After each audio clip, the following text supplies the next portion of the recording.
IPL kick ವಿಶೇಷ ಕಾರ್ಯಕ್ರಮಕ್ಕೆ ಸ್ವಾಗತ. ನಾನು ಮಧು ನಾಗೇಶ್.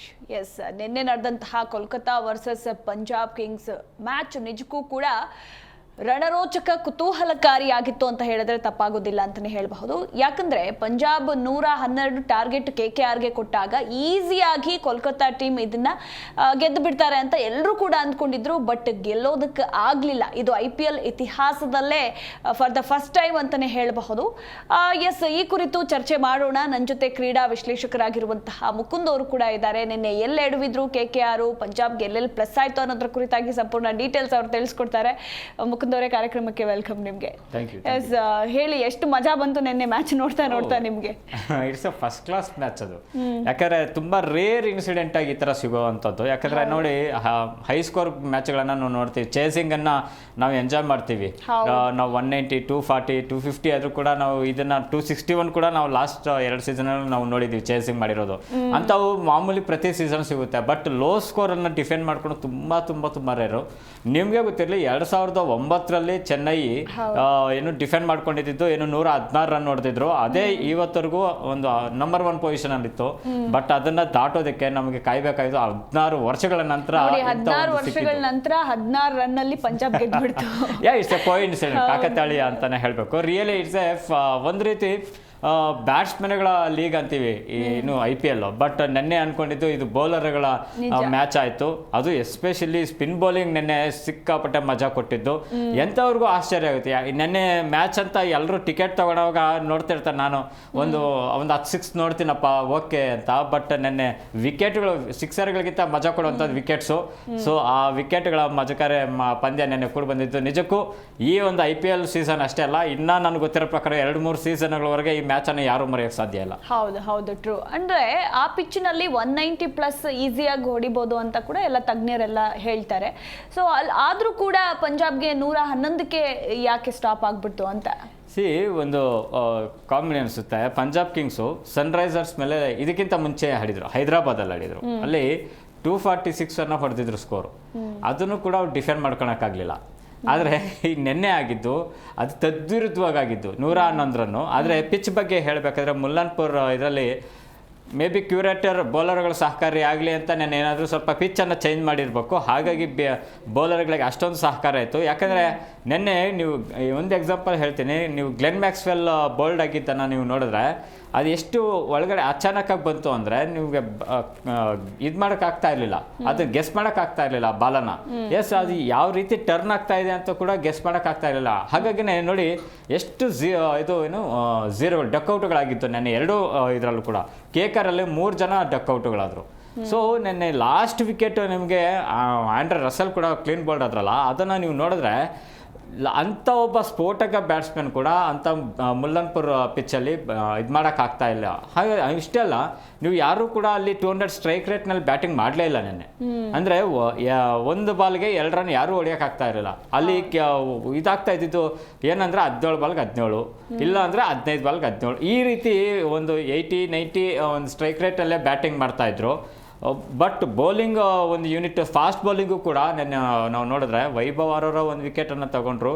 ಬಟ್ ಎರಡೂ ಟೀಮಲ್ಲೂ ಕೂಡ ನೀವು ಸಿಕ್ಕಾಪಟ್ಟೆ ಬೌಲಿಂಗ್ ಸ್ಟ್ರೆಂತ್ ಏನು ಅಂತ ತೋರಿಸಿದ್ರು. ನಾವು ಹೇಳ್ತೀವಿ, ಎಸ್ಪೆಷಲಿ ಅದು ಹಾಲಿ ಚಾಂಪಿಯನ್ KKR. ಅಂಥ ಟೈಮಲ್ಲಿ ವರುಣ್ ಚಕ್ರವರ್ತಿ, ಸುನಿಲ್ ನರೇನು ಅಂಥ ಬೌಲಿಂಗ್ ಮಾಡಿ ಕೂಡ ಸೋತ್ರು ಅಂದರೆ ಇಟ್ಸ್ ಎ ವೆರಿ ಡಿಸಪಾಯಿಂಟ್ಮೆಂಟ್. ನಿಜ. ಇನ್ನು ಯಜ್ವೇಂದ್ರ ಚಹಲ್ ಅವರ ಬೌಲಿಂಗ್ ಬಗ್ಗೆ ಮಾತಾಡಲೇಬೇಕು. ನೀವು ಏನು ಹೇಳ್ತೀರಾ? 2022 IPL ಸೀಸನಲ್ಲಿ ಅವರು ಇದೇ ದಿನ ಅಂದರೆ ಈ ಡೇಟ್ಗೆ ಅವರು ಹ್ಯಾಟ್ರಿಕನ್ನು ಪಡ್ಕೊಂಡಿದ್ರು. ಸೊ ನಿನ್ನೆ ಹ್ಯಾಟ್ರಿಕ್ ಸಾಧನೆ ಮಾಡ್ಬೋದಾಗಿತ್ತು. ಬಟ್ ಅದು ಕೇವಲ ಒಂದೇ ಒಂದು ವಿಕೆಟಿಂದ ಮಿಸ್ ಆಯಿತು. ಬಟ್ ನಿನ್ನೆ ಮ್ಯಾಚ್ನ ಗೇಮ್ ಚೇಂಜರ್ ಅಂದರೆ ಅವರೇ ಆಗಿದ್ದು. ಯಾಕಂದರೆ ಚಹಲ್ ಬಗ್ಗೆ ಅವ್ರಿಗೆ ಗೊತ್ತು, IPLಲ್ಲಿ ಹೈಯೆಸ್ಟ್ ವಿಕೆಟ್ ತೆಗೆದಿದ್ದಾರೆ. ಆದರೆ ಈ ಸೀಸನಲ್ಲಿ ಅವ್ರು ಫಸ್ಟ್ ಸ್ಟಾರ್ಟಿಂಗ್ 3 ಮ್ಯಾಚಸ್ ಏನೂ ಇರಲಿಲ್ಲ ಪರ್ಫಾರ್ಮೆನ್ಸು. ಬಟ್ ಲಾಸ್ಟ್ 2 ಮ್ಯಾಚ್ಗಳಲ್ಲಿ ಅವರು ತೋರಿಸಿದಂಥ ಪರ್ಫಾರ್ಮೆನ್ಸು, ಲಾಸ್ಟ್ ಮ್ಯಾಚಲ್ಲೂ ಅವ್ರು 2 ವಿಕೆಟ್ ತೆಗೆದಿದ್ರು. ಈಗಿಂತ ಡಬಲ್ ಆಯಿತು, 4 ವಿಕೆಟ್ ತೆಗೆದ್ರು. ಆದರೆ ಮಿಡ್ಲ್ ಆರ್ಡ್ರನ್ನು ಎಸ್ಪೆಷಲಿ ಅವರು ಕೆಡವಿದಿದೆಯಲ್ಲ KKRದು, ಅದು ರಿಯಲಿ ಗ್ರೇಟ್. ಅವ್ರಿಗೆ ಏನು 19 ಕೋಟಿ ಏನೋ ಕೊಟ್ಟಿದ್ದಾರಲ್ಲ, ಅದಕ್ಕೆ ನೆನ್ನೆ ವರ್ತು ಅಂತ ತೋರಿಸ್ಬಿಟ್ರು. 100% ನ್ಯಾಯ ಒದಗಿಸ್ಕೊಟ್ರು. ಆಮೇಲೆ ಇದೇ ರೀತಿ ಅವ್ರು ತೋರಿಸಿದ್ರೆ ಪಂಜಾಬ್ ಕಿಂಗ್ಸ್ಗೆ ಮತ್ತಷ್ಟು ಲಾಭ ಆಗುತ್ತೆ. ಆಮೇಲೆ ಒಂದು ನೆನ್ನೆ ಸೆಕೆಂಡ್ ಇನ್ನಿಂಗ್ಸ್ ಎಸ್ಪೆಷಲಿ ನಾವು ನೋಡೋದಾದ್ರೆ ಒಂದು ವೈಬ್ ಇತ್ತು ಇಡೀ ಮ್ಯಾಚಲ್ಲೂ. ನಿಮಗೆ ಅನಿಸ್ತಾ ಫಸ್ಟ್ ಬ್ಯಾಟಿಂಗ್ ಆದಾಗ ಎಲ್ರಿಗೂ ಡಿಸಪಾಯಿಂಟ್ಮೆಂಟ್ ಆಯಿತು, ಏನು ಎಲ್ಲರೂ ವಿಕೆಟ್ಗಳು ಹೋಗ್ತಿದೆ ಈ ಥರ, ಸೊ ಈಸಿ ವಿನ್ ಆಗುತ್ತೆ ಅಂತಲೇ ಎಕ್ಸ್ಪೆಕ್ಟ್ ಮಾಡ್ತಾ ಇದ್ರಿ. ಬಟ್ ಯಾವಾಗ KKR ಫಸ್ಟ್ 2 ವಿಕೆಟ್ ಕಳ್ಕೊಂತ 14 ರನ್ಗಳೇ, ಆವಾಗ ಅನಿಸ್ತು ಮ್ಯಾಚ್ ಏನೋ ಟರ್ನ್ ಹೊಡೆಯೋ ಚಾನ್ಸಸ್ ಇದೆ. ಪವರ್ ಪ್ಲೇನಲ್ಲೇ ಈ ಥರ ನಿಜವಾಗ್ಲೂ ಮ್ಯಾಚ್ ಟರ್ನ್ ಆಗಿದ್ದಲ್ಲೇ ಅಂತೀರಾ? ಇಲ್ಲ, ನನ್ನ ಪ್ರಕಾರ ಫಸ್ಟ್ ಇದು ಏನು KKR ಲಾಸ್ ಆಗೋದಕ್ಕೆ ಇದಾಗಿದ್ದು, ಯಾಕೆಂದ್ರೆ ಮಿಡ್ಲ್ ಆರ್ಡ್ರಲ್ಲಿ ಅವರು ತುಂಬ ಚೆನ್ನಾಗಿ ಆಡ್ಕೊಂಬಂದ್ರು. ಎಸ್ಪೆಷಲಿ ನಾವು ಇದು ರಹಾನೆ ಆಮೇಲೆ ಅಂಗೀಕೃಷ್ ಇದಾರಲ್ಲ, ಅವರು ಬಿಲ್ಡ್ ಮಾಡ್ತಾ ಇದ್ರು ಇನ್ನಿಂಗ್ಸು. ಆದರೆ ನೋಡಿ 62ರವರೆಗೂ ಬಂದವರು ಕೇವಲ 2 ವಿಕೆಟ್ ಉಳಿಸ್ಕೊಂಡ್ ಬಂದವರು. ಆಮೇಲೆ ಎಡವಿದ್ದು ರಹಾನೆ ವಿಕೆಟಲ್ಲೇ, ಯಾಕಂದರೆ ರಹಾನೆ ಒಬ್ಬ ಕ್ಯಾಪ್ಟನ್ ಆಗಿ ಅದು ಔಟಾ ನಾಟ್ ಔಟಾ ಅಂತ ಡಿಸೈಡ್ ಮಾಡ್ಕೊಳ್ಳೋಂಥ ಚಾನ್ಸ್ ಟೈಮ್ ಇತ್ತು. ಇನ್ನು ಮಸ್ತಾಗಿ ನೆನ್ನೆ ಮ್ಯಾಚಲ್ಲಂತೂ ಹೆವಿ ಟೈಮ್ ಇತ್ತು. ಸೊ ಅಂತ ಟೈಮಿಂಗ್ ಇದ್ಕೊಂಡು ಕೂಡ ಅವರು ರಿವ್ಯೂಗೆ ಹೋಗಿಲ್ಲ ಅಲ್ಲ, ಹಾಗಾಗಿ ಅಲ್ಲಿ ಏನಾದರೂ ಚೇಂಜ್ ಆಗುತ್ತೆ. ಅಜಿಂಕ್ಯ ರಹಾನೆ ಎಡವಟ್ಟಿನ ಕೆಲಸದಿಂದನೇ ಮ್ಯಾಚ್ ಸೋಲೋದಕ್ಕೆ ಕಾರಣ ಆಗ್ಬಿಡ್ತಾರೆ. ರಹಾನೆ ಒಬ್ಬರಿಂದನೇ ಅಂತ ಹೇಳಕ್ಕಾಗಲ್ಲ, ಯಾಕಂದ್ರೆ ರಹಾನೆ ಒಬ್ಬರಿಂದಾನೇ ಇಡೀ 111 ರನ್ನು ಕೂಡ ಹೊಡೆಯೋಕ್ಕಾಗಲ್ಲ. ಬಟ್ ಆ ಒಂದು ಇದನ್ನ ತಗೋಬೇಕಾಗಿತ್ತು ರಹಾನೆ, ಅದು ಇಂಪ್ಯಾಕ್ಟ್ ಆಗಿದೆ. ಒಂದು 40% ನೆನ್ನೆ ಮ್ಯಾಚಲ್ಲಿ KKRಗೆ ಅವರು ಒಬ್ಬ ಕ್ಯಾಪ್ಟನ್ ಆಗಿ ಅಂತ ಬೇಜವಾಬ್ದಾರಿತನ ತೋರಿಸಿದ್ದಾರೆ ಅಂತಾನೆ ಹೇಳ್ಬೇಕು. ನೆನ್ನೆ ಇನ್ನು ಶ್ರೇಯಸ್ ಅಯ್ಯರ್ ರಿವೆಂಜ್ ತೀರ್ಸ್ಕೊಂಡ್ಬಿಟ್ರ ಅಂತ ನೆನ್ನೆ ಮ್ಯಾಚ್ ಆದ್ಮೇಲೆ ಅವ್ರ ಸೆಲೆಬ್ರೇಷನ್ ಸೇಮ್ ಹಾಗೆ ಇತ್ತು. ಅವ್ರು ನಿಜವಲ್ಲಿ ಎಲ್ಲ ನಿಮ್ಗೆ ಮಾಡ್ತೀನಿ ಹೌದು ಆ ರೀತಿ ಅಂದ್ರು. ನನ್ನನ್ನು ಯಾಕೆ ತಗೊಂಡಿಲ್ಲ, ನಾನು ಅಷ್ಟು ಟ್ರೋಫಿ ಕೊಟ್ಟಿದ್ದೆ ನಿಮಗೆ, ಚಾಂಪಿಯನ್ ಅಂತ ಮಾಡಿದ್ದೆ, ಆದರೂ ಕೂಡ ನೀವು ನನ್ನನ್ನು ರಿಟರ್ನ್ ಮಾಡ್ಕೊಂಡಿಲ್ಲ ಅನ್ನೋ ಒಂದು ಕೋಪ ಪ್ರತಿಯೊಬ್ಬರಿಗೂ ಇರುತ್ತೆ. ಯಾಕಂದರೆ ನೀವು ಒಂದು ಟೀಮನ್ನು ಸಕ್ಸಸ್ಫುಲ್ ಇದಾದ್ಮೇಲೆ ಯಾರೇ ಆಗಿರಲಿ ನನಗೆ ಒಂದು ಒಳ್ಳೆಯ ಹೈಕ್ ಕೊಡ್ತಾರೆ ಅಂತ ಇದ್ದೇ ಇರುತ್ತೆ. ಅದನ್ನು KKR ಮಾಡಿರಲಿಲ್ಲ, ಹಾಗಾಗಿ ನೆನ್ನೆ ಅದನ್ನು ತೀರಿಸ್ಕೊಂಡ್ರು. ಬಟ್ ಇನ್ನೊಂದು ಹೇಳ್ತೀನಿ, ಈ KKR ಆ್ಯಂಡ್ ಎಸ್ಪೆಷಲಿ ನಮ್ಮ ಈ ಪಂಜಾಬ್ ಕಿಂಗ್ಸ್ನ 2008 IPL ಸೀಸನಿಂದ ಹೇಳ್ತೀವಿ. ಇವೆರಡು ಟೀಮ್ಗಳು ಹೇಗೆ ಅಂದರೆ ಬಾಲಿವುಡ್ ಟಚ್ ಇರೋವಂಥ ಟೀಮ್ಗಳು. ಪ್ರೀತಿ ಆಮೇಲೆ ಶಾರುಖ್ ಖಾನ್ ಇರೋವಂಥದ್ದು. ಸೊ ಇವರಲ್ಲಿ ಹೇಗೆ ಅಂದರೆ ಪ್ರತಿ ಸೀಸನಲ್ಲೂ ಅವ್ರು ಒಂದು ಮ್ಯಾಚ್ ಗೆದ್ರೆ ಇವ್ರೊಂದು ಮ್ಯಾಚ್ ಗೆಲ್ಲೋ ಆ ಥರನೇ ಬಂದಿರೋ ಜಾಸ್ತಿ.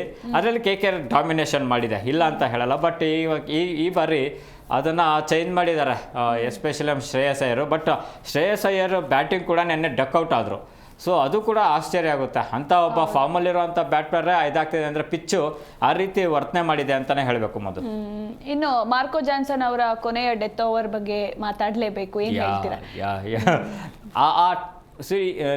ನೋಡಿ, ಒಂದು ಈ ಸ್ಲಾಗ್ ಓವರ್ ಡೆತ್ ಓವರಲ್ಲಿ ಅದು ಎಸ್ಪೆಷಲಿ ಕ್ರೂಷಲ್ ಮೂಮೆಂಟಲ್ಲಿ ಬೌಲಿಂಗ್ ಮಾಡೋದಿದೆಯಲ್ಲ, ಅದು ತುಂಬ ಕಷ್ಟ. ಯಾಕೆಂದರೆ ಪ್ರೆಷರ್ ಆಗಿರುತ್ತೆ. ಒಂದು 6 ಹೋಯ್ತು ಅಂದರೆ ಮ್ಯಾಚೇ ಹೋಗ್ಬಿಡುತ್ತೆ. ನೀವು ಆಂಡ್ರೆ ರಸೆಲ್ ಕೂಡ ನೀವು 18 ಓವರ್ ಅವರು ಇದು ಮಾಡ್ತಾ ಅಂದರೆ ಲಾಸ್ಟ್ ಅವರೊಂದು 2 6 16 ರನ್ ಹೊಡೆದ್ರು ಒಂದು ಓವರಲ್ಲಿ. ಅಲ್ಲಿಗೆ KKR ಮತ್ತೆ ಗೇಮ್ಗೆ ವಾಪಸ್ ಬಂತು ಅಂತಲೇ ಹೇಳ್ತಾ ಇದ್ರು. ಆದರೆ ಬಟ್ ಅಲ್ಲಿ ಮತ್ತೆ ಕಮ್ಬ್ಯಾಕ್ ಮಾಡಿದ್ದು ಯಾನ್ಸೆನ್ನು. ಅವರು ಬ್ಯಾಟಿಂಗಲ್ಲೂ ಲಾಸ್ಟ್ ಒಂದು 2 ಮ್ಯಾಚ್ ಚೆನ್ನಾಗಿ ತೋರಿಸಿದ್ರು. ನೆನ್ನೆ ಬ್ಯಾಟಿಂಗಲ್ಲಿ ಆಗಿರಲಿಲ್ಲ, ಬೌಲಿಂಗಲ್ಲಿ ಏನು ಅಂತ ತೋರಿಸಿದ್ರು. ಸೊ ಅವರ ಒಂದು ಆಂಡ್ರೆ ರಸೆಲ್ನ ಔಟ್ ಮಾಡೋದಕ್ಕೆ ಆಂಡ್ರೆ ರಸೆಲ್ನ ಔಟ್ ಮಾಡೋದು ತುಂಬ ಕಷ್ಟ. ಯಾಕಂದ್ರೆ ಅವ್ರು ಬಿಗ್ ಮ್ಯಾನ್ ಆಗಿರೋದ್ರಿಂದ ಸ್ವಲ್ಪ ಲೂಸ್ ಬಿಟ್ರೆ ಅದು 6 ಪಕ್ಕ ಹೋಗುತ್ತೆ ಅಂತ ಬಿಗ್ ಹಿಟ್ಟರ್. ಸೊ ಅಂಥವ್ರನ್ನ ಬೋಲ್ಡ್ ಮಾಡಿ ಆ ಪ್ರೆಷರ್ ಮೂಮೆಂಟ್ ಅಲ್ಲಿ ಇದು ಮಾಡಿದ್ದು ವೆರಿ ಗುಡ್. ಪ್ಲಸ್ ಅವ್ರು ಇಡೀ ಇನ್ನಿಂಗ್ಸು ಬೌಲಿಂಗಲ್ಲಿ ಎಕಾನಮಿ ಬೌಲರ್ಗೂ ಕಂಡು ಬಂದರು. ಸೊ ಪಂಜಾಬ್ ಕಿಂಗ್ಸ್ಗೆ ಆ ಮೂಮೆಂಟ್ ಅನ್ನು ಕ್ರಿಯೇಟ್ ಮಾಡೋದಂತ ಕ್ರೆಡಿಟ್ 100% ಯಾನ್ಸನ್ಗೆ ಹೋಗ್ಬೇಕು. ಇನ್ನು ಮತ್ತೊಂದು ಕಡೆ ರಿಂಕು ಇರ್ಬೋದು, ರೆಸೆಲ್ ಹಾಗೆ ವೆಂಕಟೇಶ್ ಅಯ್ಯರ್ ಸಂಪೂರ್ಣ ವೈಫಲ್ಯ ಹೊಂದ್ಬಿಟ್ರು ಅಂತ ಹೇಳ್ಬೋದು.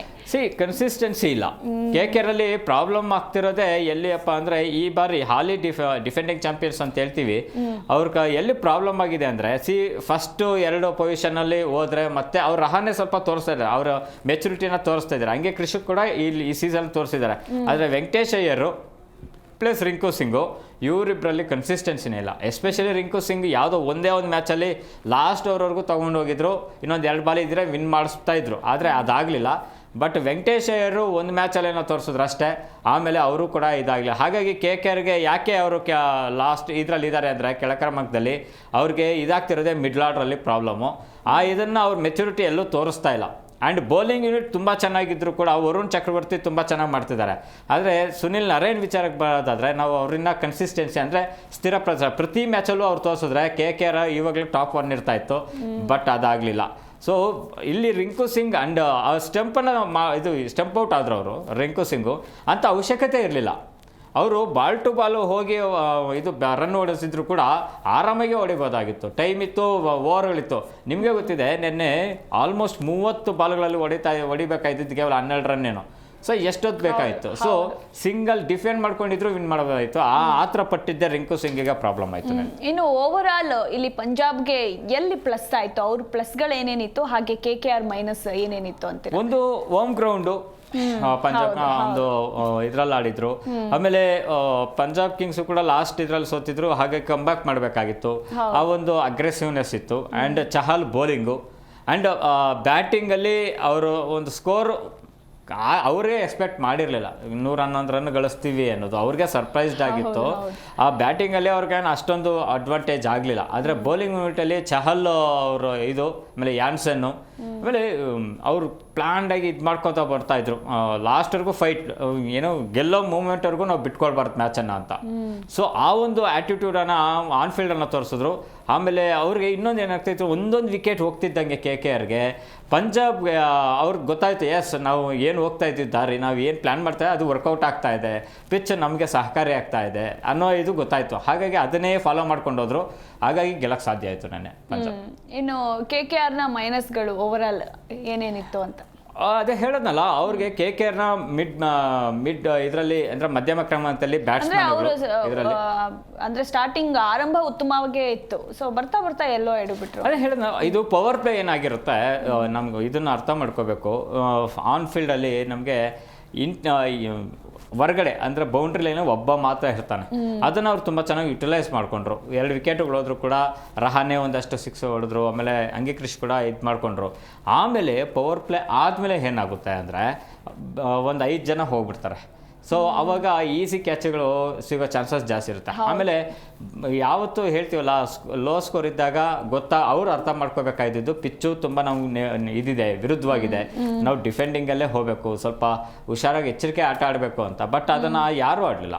ನೆನ್ನೆ ಎಲ್ಲರೂ ಕೂಡ ನೋಡಿ, ಅವರಲ್ಲಿ ಎಲ್ಲ ಶಾರ್ಟ್ಸ್ ಹೊಡಿಯೋಕೆ ಹೋಗಿನೇ ಔಟ್ ಆಗಿದ್ದು. ಸೊ ಹಾಗಾಗಿನೇ KKR ಮಾಡ್ಕೊಂಡಂತ ತಪ್ಪುಗಳು ಏನಪ್ಪ ಅಂದ್ರೆ ಸ್ವಲ್ಪ ಆತರ ಪಟ್ರು. ಲೋ ಸ್ಕೋರ್ ಇದೆಯಲ್ಲ, ಏನ್ 111 ಹೊಡೆಯೋದಿಲ್ಲ, ಇದಿಲ್ಲ ಕಾನ್ಫಿಡೆನ್ಸ್ ಜಾಸ್ತಿ ಇತ್ತು. ಇದೆ ಕೂಡ ಅವ್ರಿಗೆ ಡಿಸಪಾಯಿಂಟ್ಮೆಂಟ್ ತಂದಿದ್ದು ನೆನ್ನೆ. ನಿಜ, ಒಟ್ನಲ್ಲಿ ಹೊಸ ರೆಕಾರ್ಡ್ ಅಂತೂ ಕ್ರಿಯೇಟ್ ಆಯ್ತು ನಿನ್ನೆ IPL ಮ್ಯಾಚ್ ನಿಂದ. ಇನ್ನು ಇನ್ನೊಂದು ಕ್ಯೂರಿಯಾಸಿಟಿ ಇರೋ ಅಂತ ಒಂದು ಮ್ಯಾಟರ್ ಹೇಳ್ತೀನಿ. ಇದು 15ನೇ ಬಾರಿ ಏನೋ ಅವರು ಲೋ ಸ್ಕೋರಲ್ಲೇ ಇದಾಗಿರೋದು. 2016ರಲ್ಲಿ ಇದೇ ಪಂಜಾಬ್ ಟೀಮು ಇದೇ ಡೇಟ್ಗೆ ಅಂದರೆ ಏಪ್ರಿಲ್ 15ಕ್ಕೆ 111 ಹೊಡೆದು ಸೋತಿದ್ರು. ಸೊ ಅದೇ ಡೇಟ್ಗೆ 9 ವರ್ಷಗಳಾದ್ಮೇಲೆ ಅದೇ ಸ್ಕೋರ್ ಹೊಡೆದು ಗೆದ್ದಿದ್ದಾರೆ. ನೋಡಿ ಎಲ್ಲಿಂದ ಎಲ್ಲಿಗೆ ಲಿಂಕ್ ಆಗ್ತಾ ಇದೆ, ಏನೇನು ಲಿಂಕ್ ಆಗ್ತಾ ಇದೆ ಅಂತ. ಒಟ್ಟಿನಲ್ಲಿ ಒಳ್ಳೆ ಮ್ಯಾಚ್ ನಿನ್ನೆ ನೋಡ್ದಂಗೆ ಆಯಿತು. ಎಲ್ರಿಗೂ ಕೂಡ ಎಲ್ಲರೂ ಎಂಜಾಯ್ ಮಾಡಿದ್ರು ಅಂತಲೇ ಹೇಳಬಹುದು. ಇನ್ನು ಇವತ್ತಿನ ಮ್ಯಾಚ್ ಬಗ್ಗೆ ಮಾತನಾಡೋದಾದರೆ, ಇವತ್ತು RR ವರ್ಸಸ್ DC. ಸೊ ಡೆಲ್ಲಿಯಲ್ಲಿ ನಡೆಯುತ್ತೆ. ಒಂದು ಕಡೆ ಡೆಲ್ಲಿ 4ರಲ್ಲಿ ಗೆದ್ದಿದ್ದಾರೆ, ಇಲ್ಲ RR 2ರಲ್ಲಿ ಗೆದ್ದಿದ್ದಾರೆ. RR ಗೆಲ್ಲಲೇಬೇಕಾಗಿರೋ ಅನಿವಾರ್ಯತೆ. ಏನು ಹೇಳ್ತೀರಾ ಇವತ್ತಿನ ಮ್ಯಾಚ್ ಬಗ್ಗೆ? ಒಂದು ಟಾಪ್ ರೇಟಿಂಗ್ ಅಲ್ಲಿ ಇರುವಂತ ಟೀಮು, ಇನ್ನೊಂದು 7ನೇ ಪೊಸಿಷನ್ ಅಲ್ಲಿ ಇರುವಂತ ಟೀಮು. ಸೊ ಇಲ್ಲಿ ಏನಪ್ಪ ಎರಡು ಕಂಪ್ಯಾರಿಟಿವ್ ಮಾಡಿದ್ರೆ, ನಾವು ಕರೆಕ್ಟಾಗಿ ಇದು ಮಾಡಿದ್ರೆ ಇವತ್ತು ಸ್ಟ್ರಾಂಗ್ ಆಗಿ ಕಾಣಿಸ್ತಾ ಇರೋದು ಡೆಲ್ಲಿನೇ. ಯಾಕಂದ್ರೆ ಒಂದು ಹೋಮ್ ಗ್ರೌಂಡ್ ಅಲ್ಲಿ ಆಡ್ತಿದೆ. ಆಮೇಲೆ ಲಾಸ್ಟ್ ಇದ್ರಲ್ಲೂ ಕೂಡ ಅವ್ರು ಸೋತಿದ್ದು ಇವ್ರ ಮೇಲೆ, ಮುಂಬೈ ಮೇಲೆ. ಅದು ಒಂದು ಕ್ಲೋಸೆಸ್ಟ್ ಮ್ಯಾಚ್ ಆಯಿತು. ಮುಂಬೈ ಯಾವ ರೀತಿ ನೆನ್ನೆ ಹೇಗೆ ಇವ್ರಿಗೆ ಪಂಜಾಬ್ ಕಿಂಗ್ ಗೆದ್ರೋ ಅದೇ ರೀತಿ ಡಿಫೆಂಡಿಂಗ್ ಮಾಡ್ಕೊಂಡಿದ್ದು ಡೆಲ್ಲಿ ಮೇಲೆ. ಸೊ ಹಾಗಾಗಿ ಅವ್ರ ಕಾನ್ಫಿಡೆನ್ಸ್ ಏನು ಕುಗ್ಗೋಗಿರೋದಿಲ್ಲ ಡೆಲ್ಲಿ ಕ್ಯಾಪಿಟಲ್ಸ್ಗೆ. ಅಫ್ಕೋರ್ಸ್ ಅವ್ರ ಟೀಮ್ ಚೆನ್ನಾಗಿದೆ, ಅವ್ರ ಬ್ಯಾಲೆನ್ಸಿಂಗ್ ಟೀಮ್ ಆಗಿದೆ. ಸೊ ಹಾಗಾಗಿದೆ. ಬಟ್ ರಾಜಸ್ಥಾನ್ ರಾಯಲ್ಸಲ್ಲಿ ಪ್ರಾಬ್ಲಮ್ ಆಗ್ತಾ ಇದೆ. ಒಬ್ಬರು ಇದು ಮಾಡಿದ್ರೆ ಇನ್ನೊಬ್ರು ಕೈ ಕೊಡ್ತಿದ್ದಾರೆ. ಎಲ್ಲ ಟೋಟಲ್ ಬ್ಯಾಟಿಂಗಿಂದ ಹಿಡಿದು ಬೌಲಿಂಗ್ವರೆಗೂ ಎಲ್ಲನೂ ಇದಾಗ್ತಾ ಇದೆ. ಆಮೇಲೆ ಕ್ಯಾಚ್ಗಳು ತುಂಬ ಮಿಸ್ ಆಗ್ತಾ ಇದೆ. ಆಮೇಲೆ ಡಿಪೆಂಡೆನ್ಸಿ ಕೆಲವರು ಆಟಗಳ ಮೇಲೆ ಮಾತ್ರ ಹಾಕ್ತಿದ್ದಾರೆ. ಎಸ್ಪೆಷಲಿ ನಾವು ಕ್ಯಾಪ್ಟನ್ ಸಂಜು ಸ್ಯಾಮ್ಸನ್ ಆಮೇಲೆ ಹೆಟ್ಮಿಯರ್ ಮೇಲೆ ಇದಾಗ್ತಿದ್ದಾರೆ. ಸೊ ಇಲ್ಲಿ ನಾವು ನೋಡೋದಾದರೆ ಇವತ್ತು ಫೇವ್ರೆಟ್ ಟೀಮು ಡೆಲ್ಲಿ ಕ್ಯಾಪಿಟಲ್ಸೇ. ಆದರೆ ರಾಜಸ್ಥಾನ್ ರಾಯಲ್ಸು ಕೂಡ ಅವ್ರಿಗೆ ಏನಾಗಿದೆ, ಫಸ್ಟ್ 2 ಮ್ಯಾಚ್ ಸೋತರು, ಆಮೇಲೆ 2 ಮ್ಯಾಚ್ ಗೆದ್ರು, ಮತ್ತೆ 2 ಮ್ಯಾಚ್ ಸೋತಿದ್ದಾರೆ. ಸೊ ಲಾಸ್ಟ್ ಮ್ಯಾಚು ಸೋತಿದ್ದು ಅವರು RCB ಮೇಲೆ. ಸೊ ಹಾಗಾಗಿ ಇವೆಲ್ಲ ನೋಡ್ಕೊಂಡಾಗ ಅವ್ರು ಕಮ್ ಬ್ಯಾಕ್ ಮಾಡಬೇಕು ಅಂತ ಇರ್ತಾರೆ, ಬೌನ್ಸ್ ಬ್ಯಾಕ್ ಮಾಡಬೇಕು ಅಂತಿರ್ತಾರೆ. ಅವರೇನು ಹೋಮ್ ಗ್ರೌಂಡಲ್ಲೇ ನಾವು ಗೆಲ್ಲಬೇಕು ಅಂತಿಲ್ಲ, ಅವ್ರು ಎಲ್ಲಿ ಬೇಕಾದರೂ ಗೆಲ್ಲೋ ಅಂತ ಇದು. ಬಟ್ ಇಲ್ಲಿ ರಿಯಾನ್ ಪರಾಗು ಕಾಂಟ್ರಿಬ್ಯೂಷನ್ನು ಬೇಕಾಗುತ್ತೆ. ಆಮೇಲೆ ಯಶಸ್ವಿ ಜೈಸ್ವಾಲ್ ಲಾಸ್ಟ್ ಮ್ಯಾಚ್ ಚೆನ್ನಾಗಿ ಆಡಿದ್ರು. ಅದ್ರ ತಕ್ಕಂತೆ ಸಂಜು ಸ್ಯಾಮ್ಸನ್ ಆಡಿದರೆ ಲಾಸ್ಟ್ ಮ್ಯಾಚ್ ಗೆಲ್ಬೋದಾಗಿತ್ತು. ಮೇ ಬಿ ಇವತ್ತು ಆ ತಪ್ಪುಗಳನ್ನು ತಿದ್ದುಕೊಂಡು ಇವತ್ತು ಬರ್ತಾರೆ ಅಂತ ಅನ್ಸುತ್ತೆ. ಇನ್ನು ಡೆಲ್ಲಿ ಪಿಚ್ ಬಗ್ಗೆ ಹೇಳಿ, ಹೆಂಗಿದೆ, ಟಾರ್ಗೆಟ್ ಎಷ್ಟು ಕೊಡ್ಬೋದು, ಯಾರೇ ಬ್ಯಾಟಿಂಗ್ ಆಡಿದ್ರು ಫಸ್ಟ್ ಅಂತ? ಇವತ್ತಿನ ಒಂದು ಇದರಲ್ಲಿ ಡೆಲ್ಲಿ ಲಾಸ್ಟ್ ಸೀಸನ್ ಇಂದ ಕೂಡ 2024ರ ಸೀಸನ್ ಇಂದ ಕೂಡ ಅದು ಬ್ಯಾಟ್ಸ್ಮನ್ಗಳ ಇದಾಗೋಗ್ಬಿಟ್ಟಿದೆ. ಅದಕ್ಕಿಂತ ಮುಂಚೆ ಏನು ಅರುಣ್ ಜೇಟ್ಲಿ ಸ್ಟೇಡಿಯಂ ಅಂತ ಹೇಳ್ತೀವಿ, ಆ ಪಿಚ್ ಬಂದರೆ ನಾವು ಡಿಸೈಡ್ ಆಗ್ತಾ ಇದ್ವಿ ನಾವು 130-140 ಮೇಲೆ ಹೋಗಲ್ಲ ಇದು ಪಿಚ್ ಅಷ್ಟೇ ಇದು ಅಂತ. ಬಟ್ ಸರ್ಪ್ರೈಸ್ ಅನಿಸಿದ್ದು ಲಾಸ್ಟ್ ಸೀಸನ್ ಇಂದ 200+ ಹೋಗ್ತಾ ಇದೆ ಸ್ಕೋರ್, ಎಸ್ಪೆಷಲಿ 206 ಆ ಥರ ಹೋಗ್ತಾ ಇರೋದ್ರಿಂದ ಮೇ ಬಿ ಇವತ್ತು ಫಸ್ಟ್ ಬ್ಯಾಟ್ಸ್ಮನ್ಗಿಂತ ಸೆಕೆಂಡ್ ಬ್ಯಾಟಿಂಗ್ ಆಡಿದ್ರೆ ಅಡ್ವಾಂಟೇಜ್ ಜಾಸ್ತಿ ಇರುತ್ತೆ, ಚೇಸಿಂಗ್ ಮಾಡ್ಕೋಬೋದು. ಆಮೇಲೆ ಪಿಚ್ ಹೇಗಿದೆ ಅಂದರೆ ಎಸ್ಪೆಷಲಿ ಬೌಂಡ್ರಿ ಲೈನ್ ಹತ್ರ ಅದು ಒಂದ್ಸಲಿ ಪಿಚ್ ಬಿದ್ದರೆ ಇದು ಫೀಲ್ಡರ್ ಹೋಗಿ ಹಿಡಿಯೋಷ್ಟೊತ್ತಿಗೆ ಅದು ಬೌಂಡ್ರಿ ದಾಟಿರುತ್ತೆ, ಅಂದರೆ ಕ್ವಿಕ್ ಆಗಿದೆ ಅಲ್ಲಿ. ಸೊ ಹಾಗಾಗಿ ಆ ಪಿಚ್ಚನ್ನು ಯಾರು ಹೇಗೆ ಉಪಯೋಗಿಸ್ಕೋತಾರೆ ಅನ್ನೋದು ಇಂಪಾರ್ಟೆಂಟ್ ಆಗುತ್ತೆ ಇಲ್ಲಿ. ಇವತ್ತು ನೆನ್ನೆ ಥರ ಬೌಲರ್ಗಳು ಇವತ್ತೇನು ಅಷ್ಟೊಂದು ಮಿಂಚಕ್ಕೆ ಸಾಧ್ಯ ಇಲ್ಲ, ಇವತ್ತು ಬ್ಯಾಟರ್ಗಳೇ. ಬಟ್ ಏನಾದರೂ ಅಪ್ಪಿ ಯಾರೇ ಆಗಿರಲಿ, ಇಲ್ಲಿ ರಾಜಸ್ಥಾನ್ ರಾಯಲ್ಸ್ ಆಗಿರಲಿ ಇಲ್ಲ ಡೆಲ್ಲಿ ಕ್ಯಾಪಿಟಲ್ ಆಗಿರಲಿ, ಅವರೇನಾದರೂ 230-240 ಹೊಡೆದ್ರೆ ಅಂದರೆ ಅವ್ರಿಗೂ ಅಡ್ವಾಂಟೇಜ್ ಇರುತ್ತೆ. ಮೇ ಬಿ 210 ಆ ಥರ ಬಂದರೆ ಸೆಕೆಂಡ್ ಬ್ಯಾಟಿಂಗ್ ಅವರು ಆರಾಮಾಗಿ ಚೇಸ್ ಮಾಡ್ತಾರೆ. ನೋಡೋಣ 200 ಮೇಲೆ ಹೋಗ್ತಾರಾ ಅಥವಾ ಅದಕ್ಕಿಂತ ಕಡಿಮೆ ಹೊಡಿತಾರ ಅನ್ನೋದು ಡೌಟ್ ಇದೆ, ಗೊತ್ತಿಲ್ಲ. ಅಂಡ್ ಈಗ ರಾಜಸ್ಥಾನ್ ರಾಯಲ್ಸ್ ಬಗ್ಗೆ ಮಾತಾಡೋದಾದ್ರೆ, ಈಗ ಟೋಟಲ್ 6 ಮ್ಯಾಚ್ಗಳಲ್ಲಿ 2 ಗೆದ್ದಿರೋದು, ಸೊ ಅವ್ರಿಗೆ ಗೆಲ್ಲಲೇಬೇಕು. ಸೊ ಎಲ್ಲಿ ಎಡುತ್ತಾ ಇದ್ದಾರೆ RR ಟೀಮ್ ಅಂತ? ನಂಬರ್ 1 ಆಗಿ ಹೇಳಬೇಕಾದ್ರೆ ರಾಜಸ್ಥಾನ್ ರಾಯಲ್ಸ್ ಅಲ್ಲಿ ಲಾಸ್ಟ್ ಸೀಸನ್ಗೆ ನಮಗೆ ಜಾಸ್ ಬಟ್ಲರ್ ಇರ್ತಾ ಇದ್ರು. ಆ ಪೊಸಿಷನ್ ಅವ್ರು ಹೇಗೆಲ್ಲ ಬ್ಯಾಟಿಂಗ್ ಮಾಡ್ತಾ ಇದ್ರು ಅಂದರೆ ಅತಿ ದೊಡ್ಡ ಅಡ್ವಾಂಟೇಜ್ ಆಗಿದ್ದು ಅವ್ರಿಗೆ ಅದೇ. ಯಾಕಂದ್ರೆ 3ನೇ ಪೊಸಿಷನ್ ಬರ್ತಾ ಇದ್ರು, ಇಲ್ಲ ಓಪನರ್ ಆಗೋಕ್ಕೂ ಅವರು ಇದಾಗ್ತಾ ಇದ್ರು. ಅವ್ರ ಆಟವನ್ನು ನಿಜವೂ ಅವ್ರು ಬಿಗ್ ಇನ್ನಿಂಗ್ಸ್ ಬಿಟ್ಬಿಡ್ತಾ ಇದ್ರು ಆ ಕಡೆ. ಅವರೇನು ಮ್ಯಾಚ್ ವಿನ್ ಅವರೇ ಎಲ್ಲ ವಿನ್ನಿಂಗ್ ಶಾಟ್ ಹೊಡಿಬೇಕು ಅಂತೇನಿರಲಿಲ್ಲ. ಫಸ್ಟ್ ಅವ್ರು ಬಂದ ಜವಾಬ್ದಾರಿ ಏನು ಇಲ್ಲ, ಸೆಂಚುರಿ ಹೊಡಿತಾ ಇದ್ರು, ಇಲ್ಲ 1/2 ಸೆಂಚುರಿ ಆ ರೀತಿಯೇ ಬ್ಯಾಟಿಂಗ್ ಮಾಡ್ಕೊಂಡವರು, ಅವ್ರಿಗೆ ಒಂದು ಇದಾಯಿತು. ಆದರೆ ಈ ಬಾರಿ ಏನಾಗಿದೆ, ಕಂಪ್ಲೀಟ್ಲಿ ಚೇಂಜ್ ಆಗಿದೆ ರಾಜಸ್ಥಾನ್ ರಾಯಲ್ಸು. ಒಂದು ಏನಪ್ಪ ಅಂದರೆ ಬೌಲಿಂಗ್ ಯೂನಿಟ್ ನೀವೇ ಬೇಕಾದ್ರೆ ನೋಡಿ, ಇದರಲ್ಲಿ ನಮಗೆ ಜೋಶ್ರಾ ಆರ್ಚರ್ ಇದ್ದಾರೆ, ಆಮೇಲೆ ಸಂದೀಪ್ ಶರ್ಮಾ ಇದ್ದಾರೆ. ಆಮೇಲೆ ಇನ್ನೊಂದು ಏನಪ್ಪ ಅಂದರೆ ಸ್ಪಿನ್ ಅಟ್ಯಾಕ್ ಏನಿದೆ, ಲಾಸ್ಟ್ ಸೀಸನಲ್ಲಿ ಅವ್ರಿಗೆ ಚಹಲ್ ಇರ್ತಾಯಿದ್ರು. ಸೊ ಚಹಲ್ ಎಂಥ ಆಟಗಾರ ಅನ್ನೋದು ನೆನ್ನೆ ಮ್ಯಾಚಲ್ಲೇ ಗೊತ್ತಾಗಿದೆ. ಸೊ ಅದನ್ನು ಲಾಸ್ಟ್ ಸೀಸನಲ್ಲೂ ಅವ್ರು ತೋರಿಸಿದ್ರು. ಬಟ್ ಈ ಇದರಲ್ಲಿ ರಾಜಸ್ಥಾನ್ ರಾಯಲ್ಸ್ಗೆ ಪ್ರಾಬ್ಲಮ್ ಆಗಿರೋದು ಅದು ಎಸ್ಪೆಷಲಿ ಸ್ಪಿನ್ನರ್ಗಳು ಅಸರಂಗ ಅವರು ಇವರೆಲ್ಲ ಇದ್ದಾರೆ, ಅವರೆಲ್ಲ ಫಾರಿನ್ ಪ್ಲೇಯರ್ಸ್ ಆಗಿದ್ದಾರೆ. ಸೊ ಫಾರಿನ್ ಪ್ಲೇಯರ್ಸ್ನ ನಾವು ಎಲ್ಲರನ್ನೂ ಆಡಿಸೋದಕ್ಕಾಗೋದಿಲ್ಲ, ಕೇವಲ ಒಂದು ಮ್ಯಾಚಲ್ಲಿ 4 ಜನ ಮಾತ್ರ ಆಡಿಸ್ಬೋದು. ಸೊ ಹಾಗಾಗಿ ಅವ್ರಿಗೆ ಏನಾಗ್ಬಿಟ್ಟಿದೆ ಅಂದರೆ ಡಿಪೆಂಡೆನ್ಸಿ ಕೆಲವ್ರ ಮೇಲೇ ಇದಾಗೋಗ್ಬಿಟ್ಟಿದೆ. ಸ್ಪಿನ್ ಅಟ್ಯಾಕಿಂಗ್ ಅಷ್ಟೊಂದು ಇಂಪ್ಯಾಕ್ಟ್ ಆಗ್ತಾ ಇಲ್ಲ. ಆಮೇಲೆ ನಾವು ಮುಂಚೆನೇ ಹೇಳಿದ್ವಿ, ರಿಯಾನ್ ಪರಾಗೂ ಜವಾಬ್ದಾರಿ ವಹಿಸ್ಕೊಬೇಕು, ಬ್ರಿಡ್ಜಿಂಗ್ ಕಟ್ಟಬೇಕು. ಬಟ್ ಕ್ಯಾಪ್ಟನ್ ವಹಿಸ್ಕೊಂಡಾಗ ಅವ್ರಿಗೆ ಪ್ರೆಷರ್ ಇರುತ್ತೆ ಅಂತ ಹೇಳಬೇಕು, ಯಾಕಂದರೆ ಫಸ್ಟ್ 3 ಮ್ಯಾಚ್ ಅವ್ರು ಕ್ಯಾಪ್ಟನ್ ಆಗಿದ್ರು.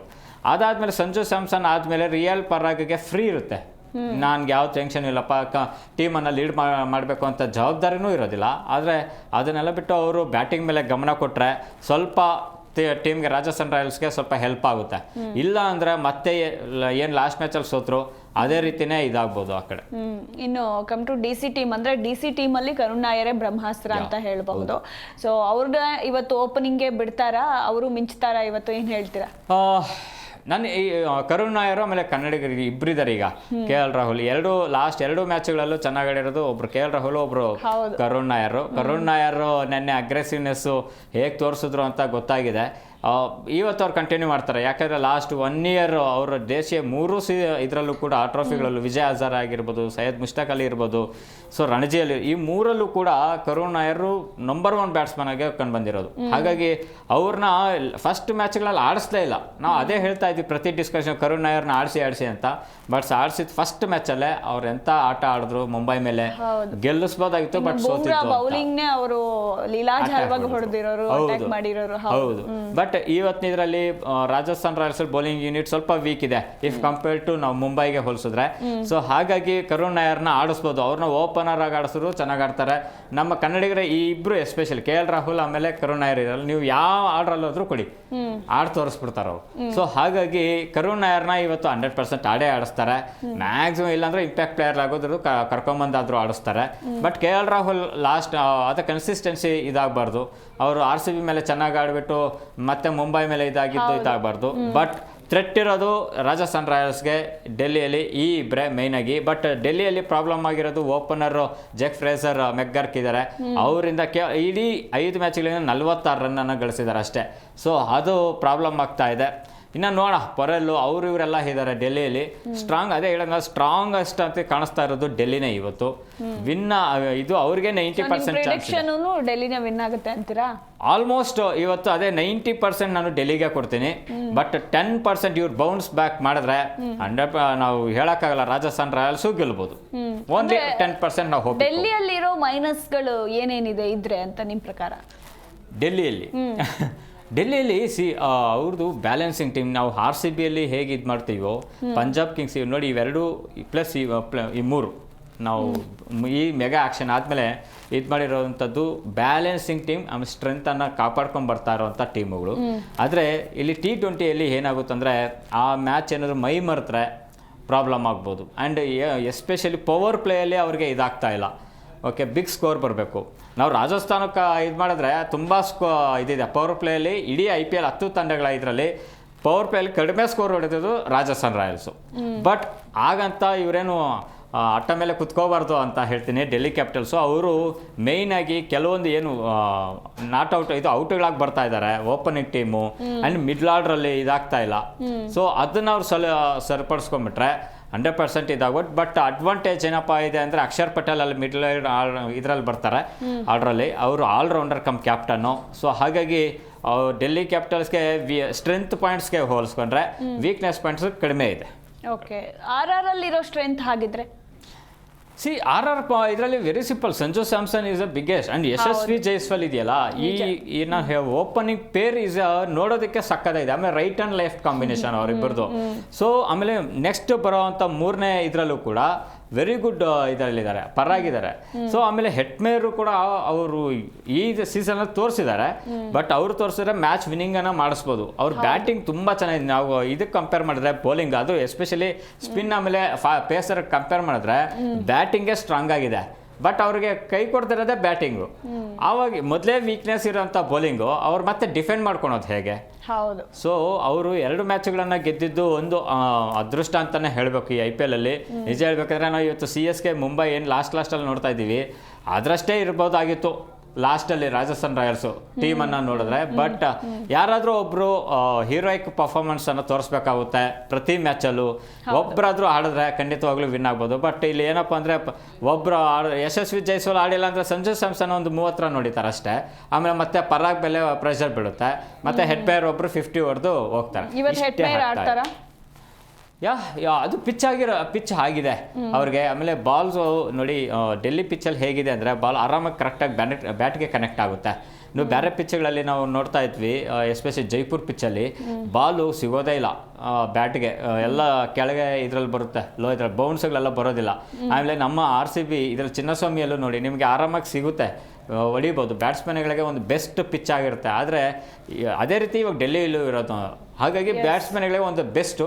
ಇವತ್ತು ಹೆಟ್ಮೇರು ಚೆನ್ನಾಗಿ ಆಡ್ಬೋದು. ಮತ್ತೆ ನೋಡೋಣ, ನಿಮ್ಮ ಪ್ರಿಡಿಕ್ಷನ್ ಪ್ರಕಾರನೇ DC ವಿನ್ ಆಗುತ್ತಾ ಅಥವಾ RR ಕಮ್ ಬ್ಯಾಕ್ ಮಾಡ್ತಾರಾ, ಏನಾಗುತ್ತೆ ಅಂತ ನಾಳೆ ಮತ್ತೆ ಡಿಸ್ಕಸ್ ಮಾಡೋಣ. Thank you so much. ವೀಕ್ಷಕರೇ, ನೋಡಿದ್ರಲ್ಲ, ಇದಾಗಿತ್ತು ಇವತ್ತಿನ IPL ಕಿಕ್ ವಿಶೇಷ. ನೋಡ್ತಾ ಇರಿ ಜಿ ಕನ್ನಡ ನ್ಯೂಸ್, ಸತ್ಯವೇ ಸುದ್ದಿಯ ಜೀವಾಳ.